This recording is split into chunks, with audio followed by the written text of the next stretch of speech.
நோக்கி வராங்க. அப்படி வருகிறவர்கள் குறிப்பாக இந்தியாவில் தமிழ்நாட்டில் இஸ்லாத்துக்கு வருபவர்கள் அதிகமாக வருவதற்கான மிக முக்கியமான காரணமே அல்லாங்கிற ஒற்றை கடவுளுக்காகவோ அல்லது இஸ்லாத்தில் கூட சட்டத்திட்டங்களுக்காகவோ அல்ல. இங்கு வந்தால் நாம் மனிதனாக நடத்தப்படுவோம். நம்ம இருக்கக்கூடிய சமூகத்துல நம்மள மனிதனாகவே என்ன பண்ண மாட்டான், நடத்த மாட்டேங்கிறான்.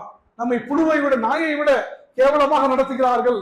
நாய்க்கு கொடுக்கக்கூடிய மரியாதையை கூட மனிதனுக்கு கொடுக்க மாட்டேன் என்கிறார்கள் என்று புழுகக்கூடிய ஒரு மனிதன் இஸ்லாத்தை பார்க்கிறான். நான் இன்னைக்கு இஸ்லாத்தை ஏத்துக்கிட்டு நான் இந்த மார்க்கத்தில் இணைந்து கொண்டா, இன்று காலை இணைந்து கொண்டால் மதிய தொழுகையை இந்த மக்களுக்கு இமாமாக என்று தொலைவைக்க கூட எனக்கு இஸ்லாம் அனுமதி தருகிறது. இந்த உலகத்தில் வர எந்த மார்க்கத்திலும் அப்படி கிடையாது. அதனாலதான் தந்தை பெரியார் சொன்னார், சாதியை ஒழிக்கணும் நீங்க உண்மையிலே விரும்புனீங்கன்னா, சாதி ஒழிப்புத்தான் உங்களுடைய நோக்கம் என்றால் நீங்க அரசியல் கட்சி தான் நடத்தாதீங்க, எல்லாரும் இஸ்லாத்தில் நினைச்சிருங்க. எல்லாரும் இடம் சிவந்து கோபப்பட்டு சொன்னார்கள். உசாமா பின் ஸைதை அறிந்து கொள்ளுங்கள், முன்னால் உள்ள சமூகங்கள் அழிக்கப்பட்டதற்கு பெரிய காரணம் என்ன தெரியுமா? இதற்கு முன்னால நிறைய சமூகங்கள் இருந்துச்சு, அல்லாஹ்வுடைய திருப்தியை பெற்ற சமூகங்கள். அந்த சமூகங்கள் அழிக்கப்பட்டதற்கான காரணம் என்ன தெரியுமா? அவர்களின் செல்வாக்குள்ளவர்கள் குற்றம் செய்தால் அவரை விட்டு விடுவார்கள், பலவீனமானவர்கள் குற்றம் செய்தால் அவர்களுக்கு தண்டனை கொடுப்பார்கள். செல்வாக்கானவங்க வசதியானவங்க தப்பு செஞ்சா ஒண்ணு கண்டுக்க மாட்டாங்க, பலவீனமானவங்க தப்பு செஞ்சா அவங்களுக்கு தண்டனை வழங்குவார்கள். அதுதான் முந்தைய சமூகங்கள் அழிக்கப்பட்டதற்கான காரணம் என்று சொல்லிவிட்டு, என் மகள் ஃபாத்திமா பின் முஹம்மத் திருடி இருந்தாலும் நிச்சயம் கை வெட்டப்படும் என்று சொன்னார். என் சொந்த மக ஈரக்கொலைனாங்க தன்னுடைய மகளை, தன்னுடைய மகள் மேல் அந்த அளவுக்கு பாசம் வச்சிருந்தாங்க ரசூலுல்லாஹி அலைஹி வஸல்லம் அவர்கள். அந்த ஃபாத்திமா திருடி இருந்தாலும் அவருக்கும் தண்டனை உண்டு என்பதாக பெருமானார் ஸல்லல்லாஹு அலைஹி வஸல்லம் அவர்கள் சொல்லக்கூடிய செய்தியை நம் ஹதீஸிலே பார்க்கிறோம். அப்ப சமூக நீதி வந்துட்டா தன் மகளாக இருந்தாலும் பிறனுடைய மகளாக இருந்தாலும் ஒன்றுதான், ஏழைனாலும் பணக்காரனாலும் சட்டம் ஒன்றுதான்.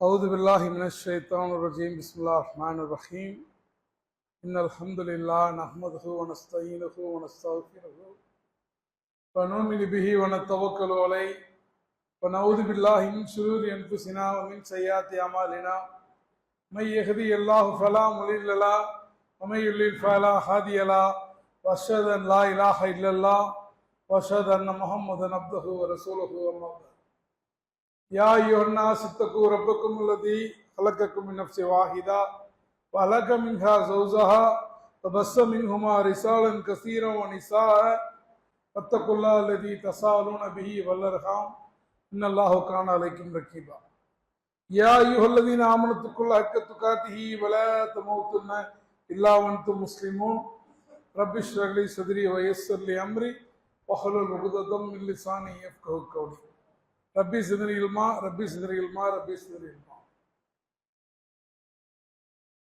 எந்தவித வார்த்தைகளுக்கும் கட்டுப்படுத்த முடியாத, நம்மை எல்லாம் படைத்து பரிபாலித்து பாதுகாத்து காத்து கொண்டிருக்கக்கூடிய எல்லாம் வல்ல அல்லாஹ் ரப்புல் ஆலமீனை போற்றியவனாக, அவனுடைய சாந்தியும் சமாதானமும் நமது உயிரினம் மேலான உத்தம தூதர் அகிலத்தின் அருட்கொடை ரஹமத்துல் ஆலமீன் முஹம்மது நபி ஸல்லல்லாஹு அலைஹி வஸல்லம் அன்னவர்கள் மீதும், அன்னாருடைய கண்ணியமிக்க குடும்பத்தினர்கள், சத்திய சஹாபாக்கள், தாபீன்கள், தபோ தாபீன்கள், இமாம்கள், சோதாக்கள், மேலும் இந்த வெள்ளிக்கிழமை இறைவன் கடமையாக்கி இருக்கக்கூடிய இந்த ஜும்மாவை நிறைவேற்றுவதற்காக வந்திருக்கக்கூடிய நம் அனைவர்கள் மீதும் அந்த வற்றாத பெருங்கருணையானுடைய சாந்தியும் சமாதானமும் என்றும் என்றும் பொழியப்படட்டுமாக என பிரார்த்தித்தவனாக இந்த ஜும்மாவுடைய உரையை ஆரம்பம் செய்கின்றேன். அன்பார்ந்த சகோதர சகோதரிகளே, பெரியோர்களே, தாய்மார்களே, அல்லாஹ்வுடைய கிருபையினால் மீண்டும் ஒரு ஜும்மாவை அடையக்கூடிய பாக்கியத்தை அல்லாஹ் நமக்கு நசீபாக்கி கொடுத்திருக்கின்றான். அதற்காக அல்லாஹ்வுக்கு நன்றி செலுத்தியவர்களாக இன்றைய ஜும்மாவுடைய கருப்பொருள் சமத்துவ நாயகர் முஹம்மது நபி ஸல்லல்லாஹு அலைஹி வஸல்லம் அவர்கள். கடந்த வாரம் இதயங்களை வென்ற நபிகளார், எப்படி நபிகளார் நாயகம் ஸல்லல்லாஹு அலைஹி வஸல்லம் அவர்கள் இஸ்லாத்தினுடைய எதிரிகளை கூட, பொதுவாக நம்ம சொந்தக்காரங்களை கூட வெல்வதற்கு கடினப்படக்கூடிய சூழல்ல நாம செய்யக்கூடிய 99 நன்மைகள் பெரிதுபடுத்தப்படாமல் நாம செய்யக்கூடிய ஒரே ஒரு சிறிய தவறின் காரணமாக உறவுகள் கூட முறியக்கூடிய ஒரு சூழலில் எப்படி நபிகள் நாயகம் ஸல்லல்லாஹு அலைஹி வஸல்லம் அவர்கள் எதிரிகளுடைய உள்ளங்களை கூட வென்றார்கள் என்பதை கடந்த அமர்விலே பார்த்தோம். அந்த அடிப்படையில் இன்றைக்கு சமூக நீதி என்ற வார்த்தை எல்லாராலும் இன்றைக்கு பயன்படுத்தப்படக்கூடிய ஒரு வார்த்தை, குறிப்பாக அரசியல்வாதிகளால் அதிகம் பயன்படுத்தப்படக்கூடிய வார்த்தை. சமூக நீதி, எல்லா சமூகங்களுக்கும் நீதி வழங்க வேண்டும், எல்லா சமூகங்களும் ஒருவரை ஒருவர் ஏய்க்காமல் எல்லோருக்கும் சமமான நீதி வழங்க வேண்டும். ஆங்கிலத்திலே சோசியல் ஜஸ்டிஸ் என்று சொல்வார்கள். அதுவும் தமிழ்நாட்டை பொறுத்த வரைக்கும் ஜஸ்டிஸ் என்ற பெயரை வைத்து இங்கே நீதி கட்சி முதல் பல கட்சிகள் ஆண்ட வரலாறு இந்த மண்ணுக்கு இருக்கிறது. எனவே சமூக நீதி என்ற ஒரு கருத்தாக்கத்தை இன்றைக்கு ஏதோ புதிதாக அரசியல் கட்சிகள் பேசுவதோ அல்லது சமூக அமைப்புகள் பேசுகின்றன அல்லது அறிஞர்கள் பேசுகிறார்கள், மாணவர்கள் பேசுகிறார்கள், உஸ்தாதுமார்கள் பேசுகிறார்கள் என்பதற்கு முன்னால் முஸ்லீம்களாகிய நாம முதல்ல கேட்கணும், நமக்கு சமூக நீதியை கற்றுக் கொடுக்கிறீர்களே, உலகத்துக்கு சமூக நீதியை கற்றுக் கொடுத்தவர் யார்? உலகத்துல இன்றளவும் மக்கள் வெள்ளையர் கருப்பர் என்ற பாகுபாடுகள் இன்றைக்கும் முன்னேறிய நாடுகளில் முற்றிலுமாக அது 100% என்ன ஆயிடுச்சு, எரேடிகேட் ஆயிடுச்சு. நம்ம சொல்ல முடியாத அளவுக்கு வளரக்கூடிய வளர்ந்த நாடுகளாகிய அமெரிக்காவிலே கூட நிறத்தின் அடிப்படையிலான வேறுபாடு இருப்பதை இன்றைக்கும் பார்க்கிறோம். நம்ம ஊர்ல தமிழ்நாட்டில் நம்ம சொல்லவே வேணாம், இன்னைக்கும் பொது அதாவது மக்கள் புழங்கக்கூடிய தண்ணீர் தொட்டியில மலத்தை கலந்து அதை கொண்டு அந்த நீரை அசுத்தமாக்கக்கூடிய அளவுக்கு ஒரு ஜாதி வெறி, சாதிய வன்மம் தலை தோங்கிய ஒரு சமூகம் இன்னைக்கு இருக்கு. ஆனா இந்த சமூகங்களுக்கெல்லாம் முன்னாடி 1450 வருடங்களுக்கு முன்னால் ஒரு மனிதர் இந்த உலகத்துக்கு சமூக நீதி என்றால் என்ன என்று எடுத்து காட்டியிருக்கிறார். அவர் வேறு யாரும் அல்ல, நமது கண்மணி நாயகம் ஸல்லல்லாஹு அலைஹி வஸல்லம் அவர்கள் தான். உலகத்திலேயே ஒரு மார்க்கம், எல்லா மனிதர்களும் ஒன்றுதான், எல்லா மனிதர்களும் ஆதத்தினுடைய பிள்ளைகள் தான், இறை நம்பிக்கையாளர்களே நீங்கள் அனைவரும் என்ன ஒரு தாய் தந்தையுடைய பிள்ளைகள்.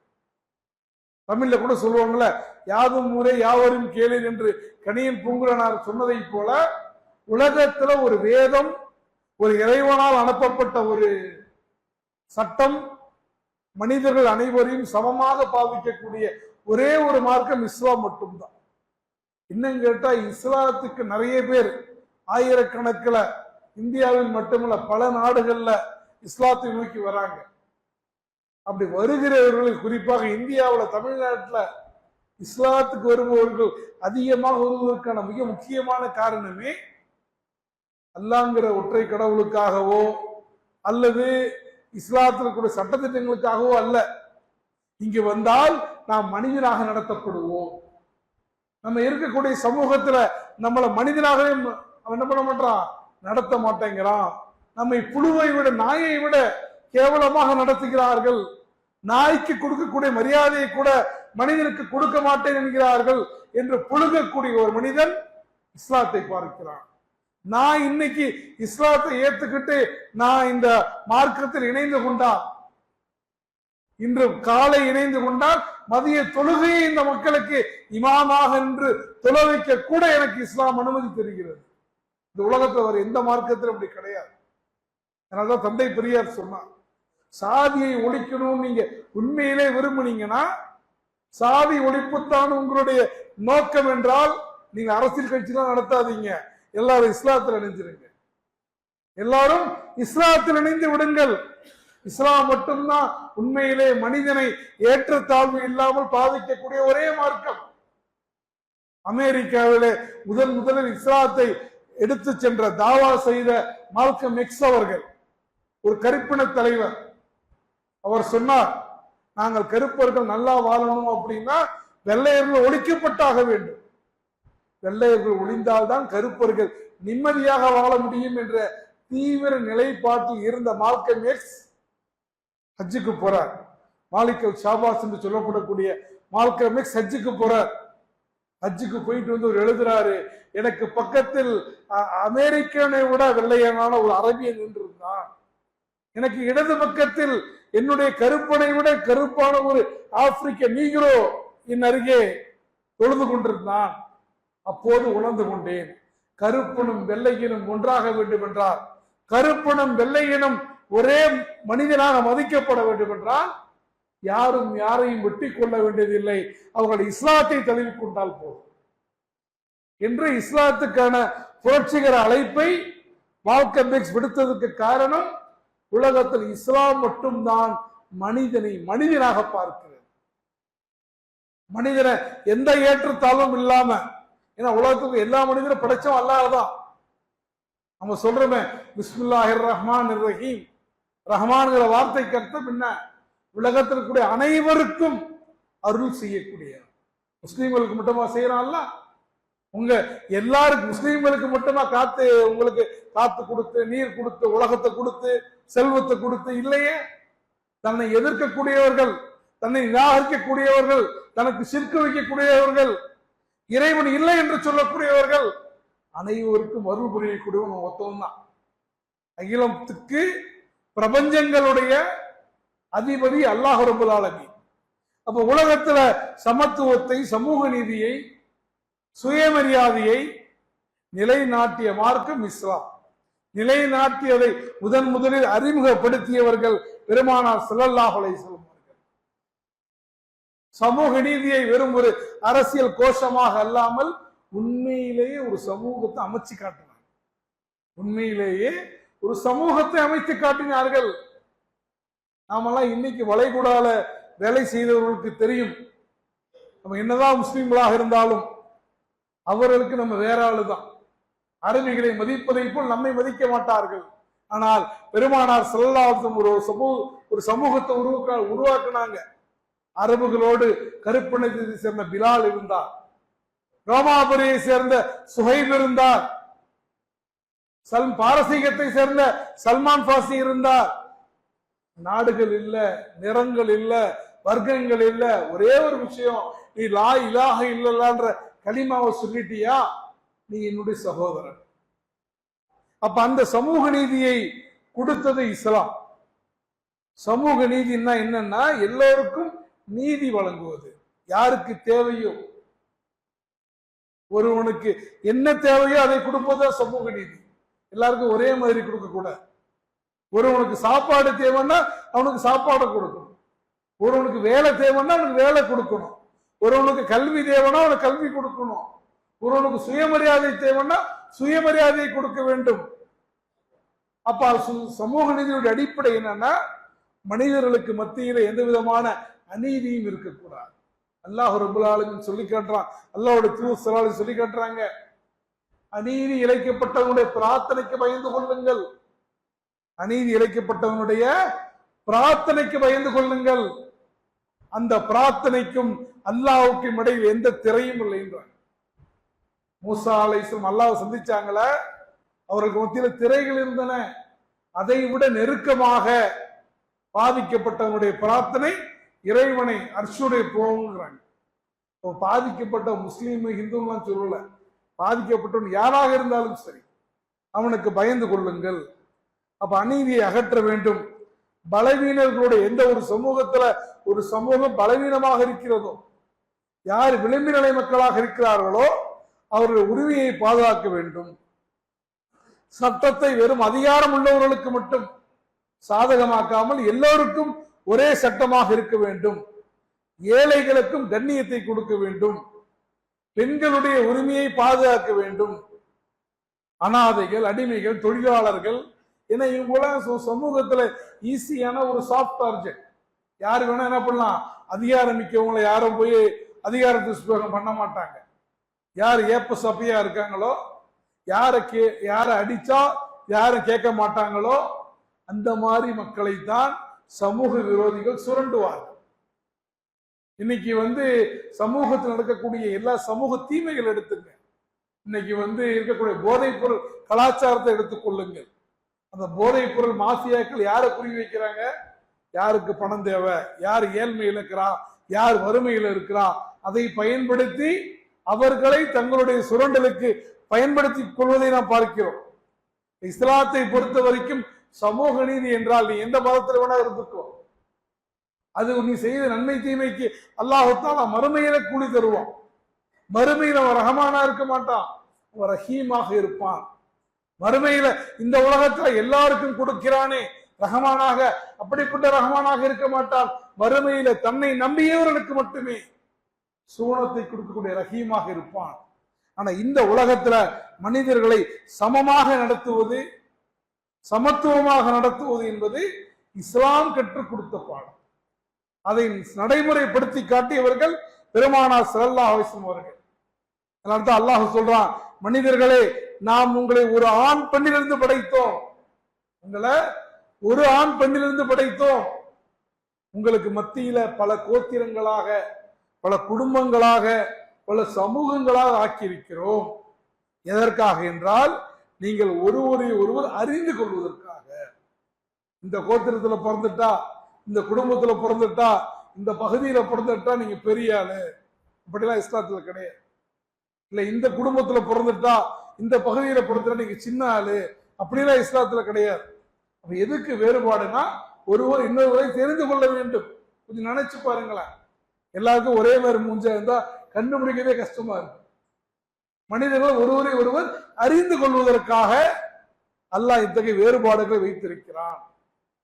சொல்லிட்டு அல்லாஹ் சொல்றான், நிச்சயமாக அல்லாஹ்விடத்தில் மிக கண்ணியமானவர்கள் தக்வா உடையவர்கள் தான். யார் அல்லாஹ்வுக்கு பயப்படுகிறார்களோ, யார் அல்லாஹ்வுக்கு அஞ்சுகிறார்களோ அவர்கள்தான் அல்லாஹ்விடத்தில் தக்வா உடையவரை தவிர இந்த குடும்பத்தில் இந்த செல்வாக்கு இந்த அந்தஸ்து உலகத்துல ஒண்ணுமே கிடையாது. இந்த உலகத்துல நீங்க அதிபதியா இருக்கலாம், மாலிக் மறுமையில ஒத்தவன் தான்.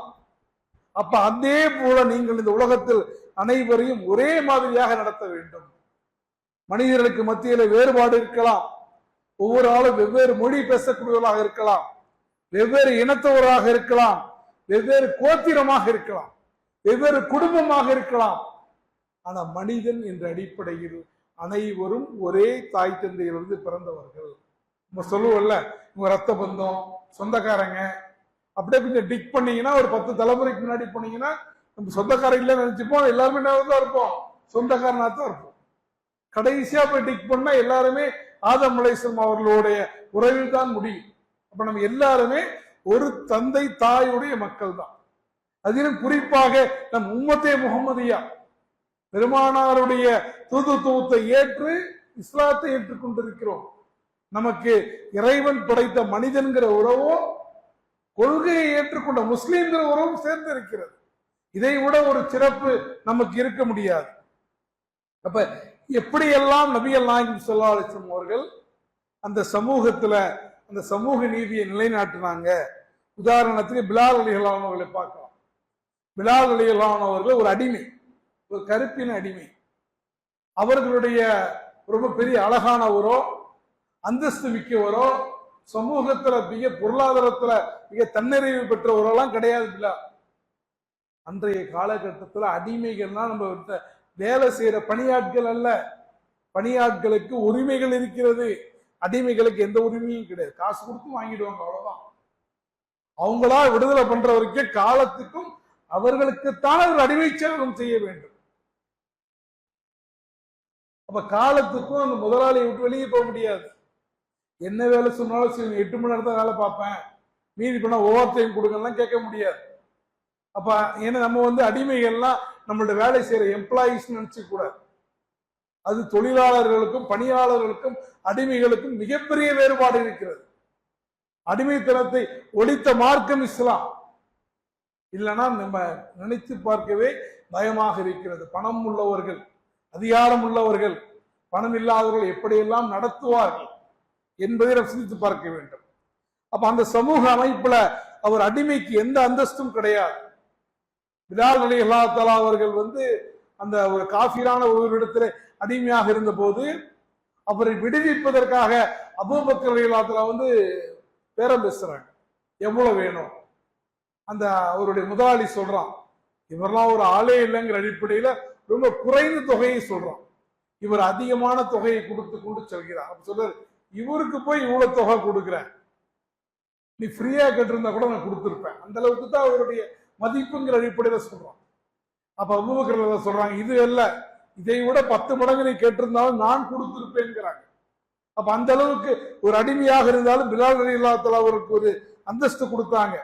ஆனா பிலால் இஸ்லாத்துக்கு வந்த பிறகு, பிலால் ரலியல்லாஹு தஆலா இஸ்லாத்தை ஏற்றுக்கொண்ட பிறகு பிலாலுடைய கருப்பினமோ, பிலாலுடைய கருப்பு நிறமோ, பிலாலுடைய அடிமை அந்தஸ்தோ, பிலாலுடைய ஏழ்மையோ முஸ்லிம்களிடத்துல பேசு பொருளாக இல்லை. பிலால் தக்வா உடையவர். அந்த மக்காவிலிருந்து மதீனாவுக்கு பெருமானார் ஸல்லல்லாஹு அலைஹி வஸல்லம் அவர்கள் போய் மஸ்ஜிதை கட்டி, அந்த மஸ்ஜிதுல முதல்ல பள்ளிவாசலை கட்டியவுடன் அதுக்கு எவ்வாறு அழைக்க வேண்டும் என்று மஷூரா செய்யப்பட்ட போது பாங்கு சொல்லி அழைப்போன்ற முடிவு எட்டப்படுகிறது. அப்ப பாங்கு, முதல் பாங்கு யார் சொல்வது என்று பெருமானார் யோசித்த போது எல்லாரும் நினைச்சாங்க நமக்கு தான் அந்த பொறுப்பு கொடுப்பாங்க. ஏன்னா அபூபக்கர் ரலியல்லாஹு இருந்தாங்க, உமர் ரலியல்லாஹு இருந்தாங்க, இவ்வளவு அந்தஸ்து உயர்ந்தவங்க, ரசூலுல்லாஹ்வோட தோளோடு தோள் நின்றவங்க. உஸ்மான் ரலியல்லாஹு அவருடைய மருமக, அவருக்காக அவ்வளவு செல்வத்தை வாரி கொடுத்திருக்கிறாங்க. அலி ரலியல்லாஹு அவருடைய பிரியமான மருமகர். ஆனா அவங்க யாருக்கும் கிடைக்காத சிறப்பை அல்லாஹ்வுடைய தூதர் பிலாலுக்கு கொடுத்தார். பிலால் ரலியல்லாஹு தான் முதல்ல என்ன பண்றாங்க, அந்த மேலே மஸ்ஜிதின் மேலே ஏறிக்கொண்டு அல்லாஹ் அக்பர் அல்லாஹ் அக்பர் என்ற முழக்கத்தை சொல்லுகிறார்கள். அந்த பாக்கியத்தை இறைவனுடைய தூதர் ஒரு கருப்பின அடிமையாக இருந்த பிலாலுக்குத்தான் கொடுத்தார்கள். அதனால்தான் பிலாலுடைய பாங்கொலியை கேட்ட குறைஷிகள் பதறி போனார்கள். இப்படி ஒரு ஒரு கருப்பின அடிமையை கூட இஸ்லாம் நமக்கு சமமாக ஆக்குகிறது. இஸ்லாத்தை பொறுத்த வரைக்கும் அவருடைய நிறமோ, அவருடைய பொருளாதாரமோ, அந்தஸ்தோ முக்கியம் அல்ல. அவர் ஈமான் உடையவரா, தக்குவா உடையவரா, அல்லாஹ்வுக்கு பயப்படுகிறாரா? இன்னும் கேட்டா ஆரம்ப காலகட்டத்தில் அந்த குறைஷிகள் இஸ்லாத்தை ஏற்றுக்கொள்ளாததற்கு பல காரணங்களை முன் வச்சாங்க. அதுல ஒரு காரணம் என்ன தெரியுமா? என்னது, அபூபக்கரும் பிலாலும் ஒரே தட்டுல சாப்பிடுவாங்களாம். அது எப்படி சாத்தியம்?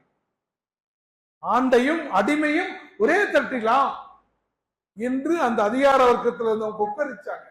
நான் இவங்களை அடிமைப்படுத்தி கொடுமைப்படுத்தி கொண்டிருக்கிறேன், நான் இஸ்லாத்தை ஏத்துக்கிட்டா அவர் ஈமான் சொன்னாரு, கலிமா சொன்னாருங்கிற ஒரே காரணத்திற்காக நானும் பிலாலும் எவ்வாறு ஒன்றாக இருக்க முடியும் என்பதற்காக கூட நாங்கள் இஸ்லாத்தை ஏற்றுக்கொள்ள மாட்டோம்ங்கிற அளவுக்கு இருந்த பிலாலை பெருமானார் தன்னுடைய முஅத்தினாக மாற்றினார்கள்.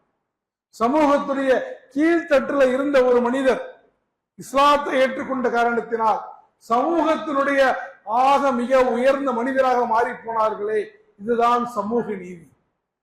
இந்த சமூக நீதியை அல்லாஹ்வுடைய தூதர் ஸல்லல்லாஹு அலைஹி வஸல்லம் அவர்கள் அமல்படுத்தி காட்டினார்கள். அதே போல அந்த அரபு மக்களிடத்திலே குறைஷி குலம், ரசூலுல்லாஹ்வுடைய குலம், அதான் குறைஷி குலம் ரொம்ப உயர்வான குலம். குறைஷிகள் தான் தலைவர்களாக இருப்பார்கள். குறைஷிகள் சொன்னால் மற்ற மக்கள் எல்லாம் கேட்டுப்பாங்க. அந்த குறைஷி குலத்தில் பனு மக்சூம் குடும்பத்தை சார்ந்த ஒரு பெண்மணி திருடிடுறாங்க.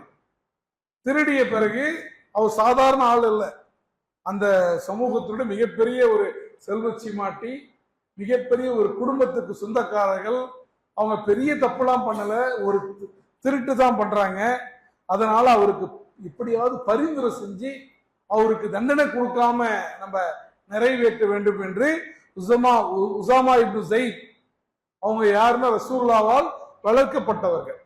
ரசூலுல்லாஹ் அவங்க சொன்னா கேட்பாங்க அப்படிங்கிற அடிப்படையில உசாமாட்ட போய் சொல்றாங்க, உசாமா கொஞ்சம் இப்படியாவது ரசூலுல்லாஹ்ட்ட பேசி அந்த பெண்மணிக்கு நீங்கள் தண்டனை கொடுக்காமல் ஹெல்ப் பண்ணுங்கன்றாங்க. உசாமா ரலியல்லாஹு தஆலா அவர்கள் நபி ஸல்லல்லாஹு அலைஹி வஸல்லம் இடத்துல போய் பரிந்துரை செய்யறாங்க. ரசூலுல்லாஹ் யாரையும் தேவையில்லாம கண்டிக்க மாட்டாங்க, தேவையில்லாம கோபப்பட மாட்டாங்க. தன்னிடம் 10 வருடங்கள் பணிபுரிந்த அனஸ் ரலியல்லாஹு அன்ஹு அவர்களிடத்திலே கூட என்னவாதான் இருந்தாங்க, ஒரு நாள் கூட சீ என்று சொன்னதில்லை. அந்த ரசூலுல்லாஹ் முகம் சிவந்து கோபப்பட்டு சொன்னார்கள், உசாமா பின் ஸைதே அறிந்து கொள்ளுங்கள், முன்னால் உள்ள சமூகங்கள் அழிக்கப்பட்டதற்கு பெரிய காரணம் என்ன தெரியுமா? இதற்கு முன்னால நிறைய சமூகங்கள் இருந்துச்ச, அல்லாஹ்வுடைய திருப்தியை பெற்ற சமூகங்கள். அந்த சமூகங்கள் அழிக்கப்பட்டதற்கான காரணம் என்ன தெரியுமா? அவர்களில் செல்வாக்குள்ளவர்கள் குற்றம் செய்தால் அவரை விட்டு விடுவார்கள், பலவீனமாக குற்றம் செய்தால் அவர்களுக்கு தண்டனை கொடுப்பார்கள். செல்வாக்கானவங்க, வசதியானவங்க தப்பு செஞ்சா ஒண்ணு கண்டுக்க மாட்டாங்க. பலவீனமானவங்க தப்பு செஞ்சா அவங்களுக்கு தண்டனை வழங்குவார்கள். அதுதான் முந்தைய சமூகங்கள் அளிக்கப்பட்டதற்கான காரணம் என்று சொல்லிவிட்டு, என் மகள் ஃபாத்திமா பின் முகம்மது திருடி இருந்தாலும் நிச்சயம் கை வெட்டப்படும் என்று சொன்னார். என் சொந்த மக ஈரக்கொலைன்னாங்க. தன்னுடைய மகளை, தன்னுடைய மகள் மேல அந்த அளவுக்கு பாசம் வச்சிருந்தாங்க அவர்கள். அந்த ஃபாத்திமா திருடி இருந்தாலும் அவளுக்கும் தண்டனை உண்டு என்பதாக பெருமானார் ஸல்லல்லாஹு அலைஹி வஸல்லம் அவர்கள் சொல்லக்கூடிய செய்தியை நம் ஹதீஸிலே பார்க்கிறோம். அப்ப சமூக நீதின்னு வந்துட்டா தன் மகளாக இருந்தாலும் பிறருடைய மகளாக இருந்தாலும் ஒன்றுதான். ஏழைனாலும் பணக்காரனாலும் சட்டம் ஒன்றுதான். இன்றைக்கு நடைமுறையில பாக்குறேன்ல, பலவீனமானவர்களுக்கு ஒரு சட்டம், ஆட்சி அதிகாரத்தில் இருக்கிறவங்க என்ன செஞ்சாலும் பிரச்சனை இல்லை. ஒரு வங்கியில நீங்க ஒரு சிறிய தொகை நீங்க கடன் வாங்குறீங்க, அது அடைக்கப்படலைன்னா வீட்டை ஜப்தி பண்ணுவாங்க. கோடிக்கணக்கில் நீங்க வாங்கி நீங்க அடைக்கலைன்னா உங்களுக்கு ராஜ மரியாதை கொடுப்பாங்க. இது நடைமுறை இருக்கக்கூடிய மனித சட்டங்களோட பலவீனம். ஆனால் இறைவனை பொறுத்த வரைக்கும் சமூக நீதி என்பது சட்டத்தின் முன் அனைவரும் சமம், எல்லாரும் ஒண்ணுதான். நீ யாராவனா இருக்கலாம், சட்டம் யாருக்கும் வளையாது என்பதுதான் சமூக நீதி. அதே போல ரசூலுல்லாஹி சொன்ன இன்னொரு விஷயம், இந்த ஃபாத்திமா ரலியல்லாஹு தஆலாவுடைய பேரை மேற்கோள் காட்டினாங்களா, அதுல நம்ம என்ன புரிஞ்சுக்கணும்னா, ஒரு சம்பவத்துல யாரு தப்பு செய்யறாங்க, யார் நல்லா செய்யறாங்க, அதுதான் முக்கியம். தப்பு செஞ்சது ஏன் ஆளா, ஏன் குடும்பம், நம்ம இருக்கிறோம் இல்லையா, நம்ம என்னதான் பேசினாலும், இஸ்லாத்தை பேசினாலும், கொள்கை ரீதியாக இருந்தாலும், ஒரு பிரச்சனைன்னு வந்தா முதல்ல செய்தி என்னன்னு கேட்க மாட்டோம். எங்க வீட்டுல யார் மேலாவது பிரச்சனையா, எங்க வீட்டுல யாராவது அடிச்சாங்களா, எங்க வீட்டுல யாருக்காவது பிரச்சனையான்னு முதல்ல நம்ம வீட்டை டிஃபெண்ட் பண்ண பார்ப்போமே தவிர உண்மை என்ன என்பதை நாம் கண்டுகொள்ள மாட்டோம்.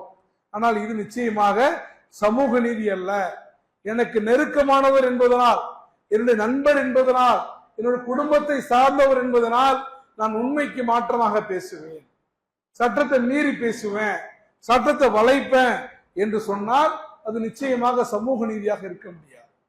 இஸ்லாம் சொல்லக்கூடிய சமூக நீதி, உங்களுக்கு பாதகம் என்றாலும் உண்மையை பேசுங்க. உங்களுக்கு பாதிப்பு வரும், அது பேசலாம், இருந்தாலும் நீங்க உண்மையை தான் பேசணும்.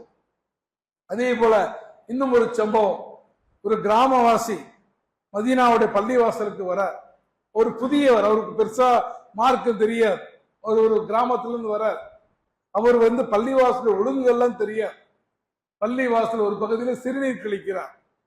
சஹாபாக்களை தடுக்க அவர் அடிக்க போயிடுறாங்க. நபி ஸல்லல்லாஹு அலைஹி வஸல்லம் விட்டு விடுங்க, அவர் ரொம்ப சிரமப்படுறார், அவரு பொறுமையாக கழித்து விட்டு வரட்டும். அவருக்கு அதை முடித்த பிறகு ரசூலுல்லாஹி ஸல்லல்லாஹு அலைஹி வஸல்லம் அவர்கள் தண்ணீர் ஊற்றி அந்த இடத்தை சுத்தம் செய்ய சொன்னார்கள். பின்னர் அந்த மனிதருக்கு பள்ளிவாசலுடைய ஒழுங்கை மென்மையாக விளக்கினார்கள். இதுல நமக்கு பெரிய படிப்புன்னு இருக்கு. நம்மளா என்ன பண்ணிருப்போம், எப்படி பள்ளிவாசல் பண்ணலாம், அந்த ஆள் நைய புடைச்சி அந்த ஆள் பள்ளிவாசல் பக்கம் வர்றதுக்கான வாய்ப்பே இல்லாம அவர் என்ன பண்ணிருப்போம், தோப்பும் செய்திருப்போம். ரசூலுல்லாஹ் பார்க்க அவர் அறியாத மனிதர், தெரிஞ்சு செய்யல, அவருக்கு இப்படி செய்யக்கூடாதுன்னு தெரியல. அப்போ முதல்ல சுத்தப்படுத்தி விட்டு அவருக்கு என்ன பண்றாங்க, அவரை அவமானப்படுத்தாமல், அவரை அடிக்காமல், சமூகத்தின் முன்னால் இழிவுபடுத்தப்படாமல் நாம் பார்க்கிறோம் இல்லையா. என்ற ஒரு ஆள் கடன் வாங்கிட்டோம், ஏதோ பிரச்சனை, அவன் திருப்பி கொடுக்க முடியல அப்படின்னா சட்ட ரீதியான நடவடிக்கை எடுக்காமல் சமூகத்து முன்னால் அவனை அசிங்கப்படுத்துவது, அவமானப்படுத்துவது, அவமானப்படுத்தக்கூடிய காரணத்தினால் அசிங்கப்படுத்துவதனால வரக்கூடிய பணம் வரப்போறது இல்லை. இருந்தாலும் அவருடைய பெயர் கெட்டு போனதுதான். நாளைக்கு அவர் மனம் திருந்தி தௌபா செய்து மீண்டு அல்லாஹ்விடத்தில் மன்னிப்பு கேட்டுக்கொண்டு உங்களுடைய பணத்தை திருப்பி கொடுத்தாலும் அவரை நீங்கள் அவமானப்படுத்திய குற்றத்திலும் தப்பிக்க முடியாது. எனவே இஸ்லாத்தை பொறுத்த வரைக்கும் சமூக நீதிங்கிறது ஒரு தண்டிப்பது மட்டுமல்ல, அவரை திருத்துவதுதான் ரொம்ப முக்கியம். அப்ப அந்த கிராமத்து மனிதருக்கு ரசூல் ஸல்லல்லாஹு அலைஹி வஸல்லம் அவர்கள் திருத்துவதற்கான ஒரு வாய்ப்பை தான் கொடுக்குறாங்க. அதே போல நான் ஏற்கனவே சொன்னதை போல அந்த அரபு சமூகத்துல, அரபுகள் ரொம்ப உலகத்தையே ரெண்டா பிரித்து வச்சிருந்தோம். ஒண்ணு அரபிகள், ரெண்டாவது அஜமிகள். அரபிகள்லாம் எல்லாம் தெரிஞ்சவன், அஜமிகளுக்கு ஒன்றும் தெரியாது. இந்த அரபுகளுக்கு மத்தியில 1000 குலம் கோத்திரம். பக்கத்து வீட்டுக்காரனுடைய ஒட்டகம் தன் வீட்டில புல் மேய்ந்து விட்டு போனால், ஒரு புல்லு மேய்ஞ்சிட்டு போனால், தலைமுறையா வசியத் செய்து சண்டை போடக்கூடிய ஒரு கோத்திரத்துக்கு சொந்தக்காரர்கள் அந்த மக்கள். எப்படி மாறினாங்க? ரசூலுல்லாஹ்வுடைய வாழ்க்கையில பார்க்கிறோம். ஒரு போர் நடக்கிறது, ஒரு மனிதர் இறக்கக்கூடிய தருவாயில இருக்கிறார், தண்ணீர் கேட்கிறார், தண்ணீர் எடுத்து கொண்டு செல்லப்படுகிறது. வாயில ஊத்த போவதுக்குள்ள பக்கத்துல தண்ணி இருக்கிற சத்தம் கேட்குது. அவர் சொல்றார், நீங்க அவருக்கு போய் கொடுங்க. அவரிடத்துல சொல்லும் போது அங்கு இன்னொரு தண்ணீர் என்று சத்தம் கேட்கிறது. அவருக்கு போய் கொடுங்கிறாங்க. கொடுக்க போது அவர் ஷஹீதாகி விடுகிறார். திரும்பி வந்தா 2வது வேலை என்ன? ஷஹீதாகி விடுகிறார். திரும்ப வந்தா இவரும் ஷஹீதாகி விடுகிறார். ஒட்டகம் புல்லு மேய்ச்சிட்டு போனா தலைமுறையா சண்டை போட்ட சமூகம் போர்க்களத்துல இறக்கக்கூடிய தருவாயிலே கூட அந்த தண்ணீரை தியாகம் செய்யக்கூடிய சமூகமாக மாறி இருக்கிறது என்றால் இதுதான் இஸ்லாம் சொல்லக்கூடிய சமூக நீதி. இறுதியாக நபி ஸல்லல்லாஹு அலைஹி வஸல்லம் அவர்கள் ஹஜ்ஜத்துல் விதாவிலே, இறுதி ஹஜ்ஜிலே உரை நிகழ்த்துகிறார்கள். ஆயிரக்கணக்கான முஸ்லிம்கள் இருக்கிறார்கள். அந்த இடத்துல அவங்க ஆற்றிய உரை இருக்கிறதே இன்றளவுக்கும் எல்லாராலும் போற்றப்படக்கூடிய உரை. உலகத்துல மனித உரிமைகளுக்கான மிகச்சிறந்த பிரகடனமாக அந்த உரை இருக்கிறது. அங்க சொல்றாங்க, ஒரு மனிதனுடைய உயிர், ஒரு மனிதனுடைய செல்வம், மனிதனுடைய கண்ணியம் அனைத்தும் புனிதமானவை. ஒரு மனிதனுடைய உயிர், ஒரு மனிதனுடைய செல்வம், ஒரு மனிதனுடைய இஸ்ஸத் கண்ணியம் என்பது புனிதமானவை. யாரும் யாருடைய உயிரையும் அநியாயமாக பறிக்க கூடாது. யாரும் யாருடைய சொத்தையும் அநியாயமாக அபகரிக்க கூடாது. யாரும் இன்னொரு மனிதனுடைய கண்ணியத்தை இழிவுபடுத்த கூடாது என்பதாக ரசூலுல்லாஹ்வுடைய ஃபைனல் வசியத்தை தான் ரசூலுல்லாஹ் எல்லா மக்களையும் கூப்பிட்டு, மக்களே இங்க வந்திருப்பவர்கள் வராதவர்களுக்கு இந்த செய்தியை எத்தி வைத்து விடுங்கள் அந்த அளவுக்கு முக்கியத்துவம் கொடுத்து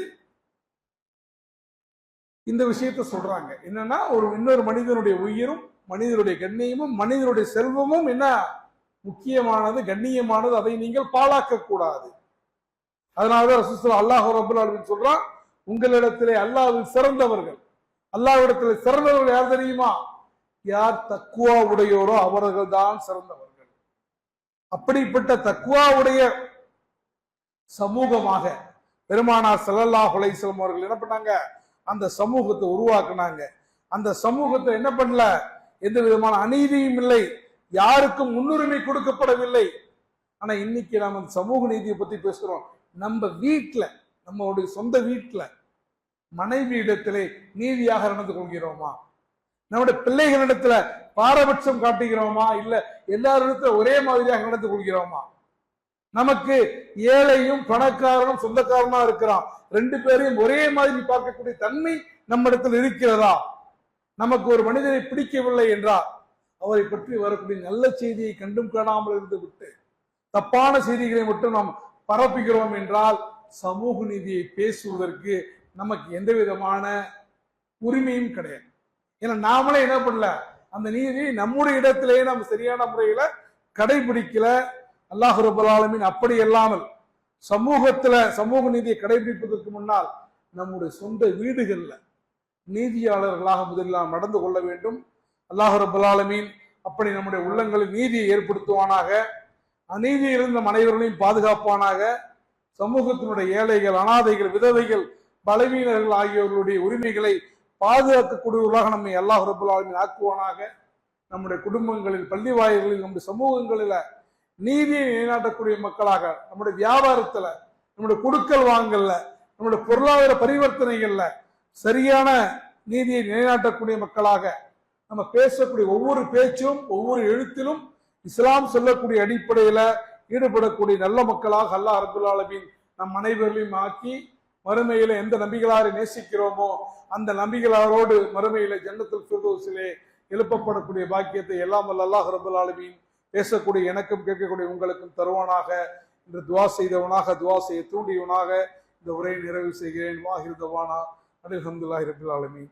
அல்லாஹும்ம ஸல்லி அலா முஹம்மதின் கமா ஸல்லைத அலா இப்ராஹீம வ அலா அலி இப்ராஹீம இன்னக ஹமீதும் மஜீத். அல்லாஹும்ம பாரிக் அலா முஹம்மதின் கமா பாரக்த அலா இப்ராஹீம வ அலா அலி இப்ராஹீம இன்னக ஹமீதும்